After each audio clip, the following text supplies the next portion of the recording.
what is my name? Have you noticed how your father calls your mother? Does he use her name or not? How do the neighbors address her? Does anyone address her by name?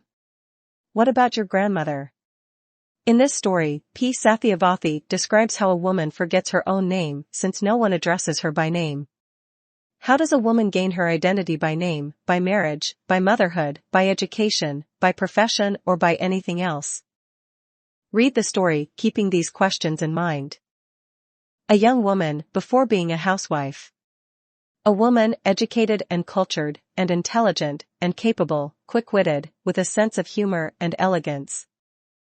Falling for her beauty and intelligence, as also the dowry which her father offered, a young man tied the 3 sacred knots around her neck, made her the housewife to a household and said to her, "Look, Amadou, this is your home." Then the housewife immediately pulled the end of her sari and tucked it in at the waist and swabbed the entire house and decorated the floor with Mugulu designs. The young man promptly praised her work. "You are dexterous at swabbing the floor, even more dexterous in drawing the Mugulu. Sabash, keep it up." He said it in English, giving her a pat on the shoulder in appreciation. Overjoyed, the housewife began living with swabbing as the chief mission in her life. She scrubbed the house spotlessly clean at all times and beautifully decorated it with multicolored designs. That's how her life went on, with a sumptuous and ceaseless supply of swabbing cloths and mugu baskets. But one day, while scrubbing the floor, the housewife suddenly asked herself, "What is my name?" The query shook her up. Leaving the mopping cloth and the mugu basket there itself, she stood near the window, scratching her head, lost in thoughts. "What is my name? What is my name?" The house across the road carried a name board, Mrs. M. Suhasini, M.A., Ph.D., Principal, X College. Yes, she too had a name as her neighbor did. How could I forget like that? In my scrubbing zeal, I have forgotten my name. What shall I do now? The housewife was perturbed. Her mind became totally restless. Somehow she finished her daubing for the day. Meanwhile, the maidservant arrived. Hoping at least she would remember, the housewife asked her, "Look, Amai, do you know my name?" "What is it, Amma?" said the girl. "What do we have to do with names of mistresses? You are only a mistress to us, the mistress of such and such a white-storied house. Ground floor means you." "Yes, true, of course, how can you know, poor thing," thought the housewife. The children came home from school for lunch in the afternoon. At least the children might remember my name, the housewife hoped. "Look here, children, do you know my name?" she asked. They were taken aback.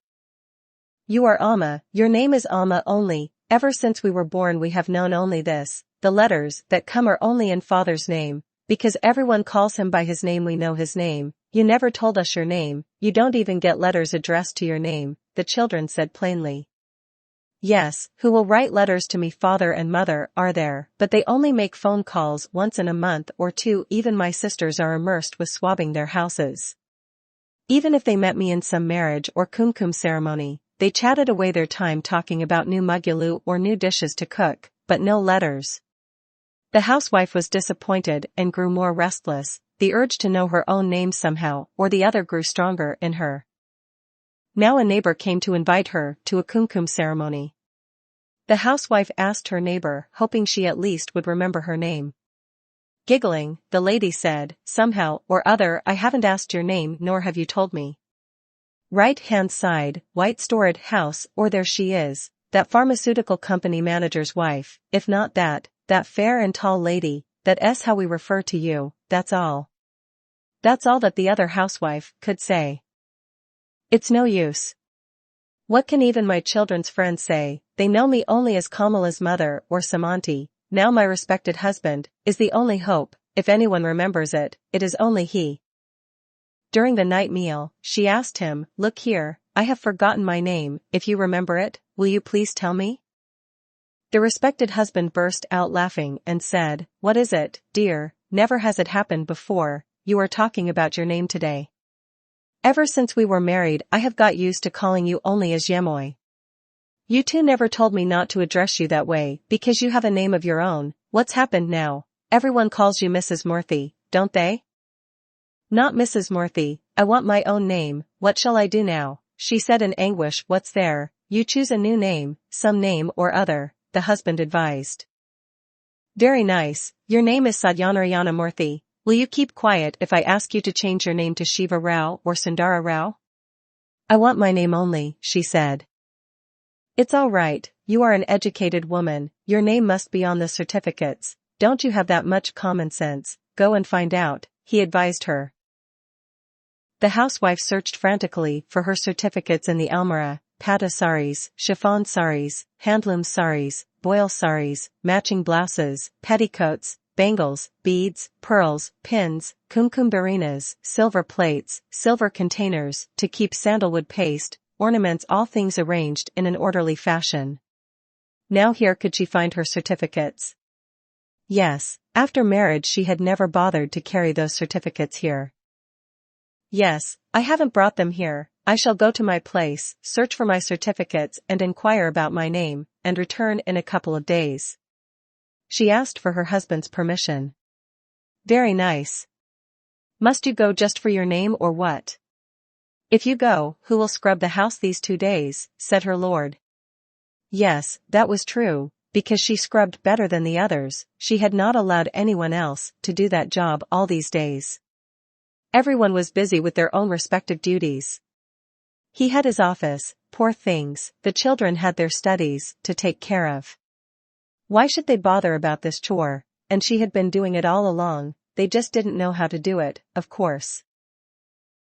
But still, how to live without knowing one's name? It was all right all these days since the question had not occurred to her, now it was really hard to live without a name. Just for 2 days you manage somehow or other, until and unless I go and get my name I shall find it difficult to live, she pleaded with her husband and managed to get out of the house. Why, dear daughter, have you come so suddenly? Are your children and husband all right? Why have you come alone? Behind affectionate inquiries of the father and the mother there was a strain of suspicion. Recollecting immediately the purpose of her visit, the housewife asked her mother most pitifully, Amma, tell me, what is my name? What is it, Amma? You are our elder daughter. We gave you education up to BA and got you married with 50,000 rupees as dowry. We took care of your 2 deliveries, each time we alone bore the expenses of the maternity home. You have 2 children, your husband has a good job, a very nice person, too, your children are well-mannered. It's not my history, Amma, it's my name I want. At least tell me where my certificates are. I don't know, child. Recently we cleaned out the almirah of old papers and files and arranged some glassware in their place. Some important files we kept in the attic, we shall search for them tomorrow. Now what is the hurry, don't worry about them, take a good bath and have your meal, child, said the housewife's mother. The housewife took a good bath and ate her meal, but she could not sleep. While scrubbing the house, humming happily, joyously, and making muggaloo, she had never thought that she would have to face so many difficulties like this, by forgetting her own name. Dawn broke, but the search for the certificates among the files in the attic had not ended. Now the wife asked everyone she met, she asked the trees, the anthills, the pond, the school where she had studied, the college. After all the shouting and the wailing, she met a friend, and succeeded in recovering her name. That friend was also like her, married, and a housewife like her, but she had not made swabbing the sole purpose of her life, scrubbing was only part of her life, she remembered her name and the names of her friends. This particular friend recognized our housewife. Sarada. My dear Sarada, she shouted and embraced her. The housewife felt like a person, totally parched and dried up, about to die of thirst, getting a drink of cool water from the new earthen kuja poured into her mouth with a spoon and given thus a new life. The friend did indeed give her a new life, you are Sarada. You came first in our school in the 10th class. You came first in the music competition conducted by the college. You used to paint good pictures too. We were 10 friends all together, I meet all of them some time or other. We write letters to each other. Only you have gone out of our reach. Tell me, why are you living incognito? Her friend confronted her. Yes, Pramila, what you say is true. Of course I'm Sarada. Until you said it I could not remember it. All the shelves of my mind were taken up with only one thing: how well I can scrub the floors. I remembered nothing else. Had I not met with you I would have gone mad, said the housewife named Sarada. Sarada returned home, climbed the attic and fished out her certificates, the pictures she had drawn, old albums, everything she succeeded in getting out. She also searched further and managed to find the prizes she had received in school and college. Overjoyed, she returned home. You have not been here, look at the state of the house, it's like a chultri. Oh, what a relief you are here, now it is like a festival for us, said Sarada's husband. Just scrubbing the floor does not make a festival one. By the way, from now onwards, don't call me Yemoji moi. My name is Sarada, call me Sarada, understood?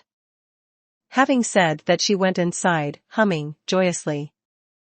Sarada, who had always cared so much for discipline, keeping an eye on every corner, checking if there was dust, making sure things were properly arranged each in its correct and respective order, now sat on the sofa which had not been dusted for the last 2 days.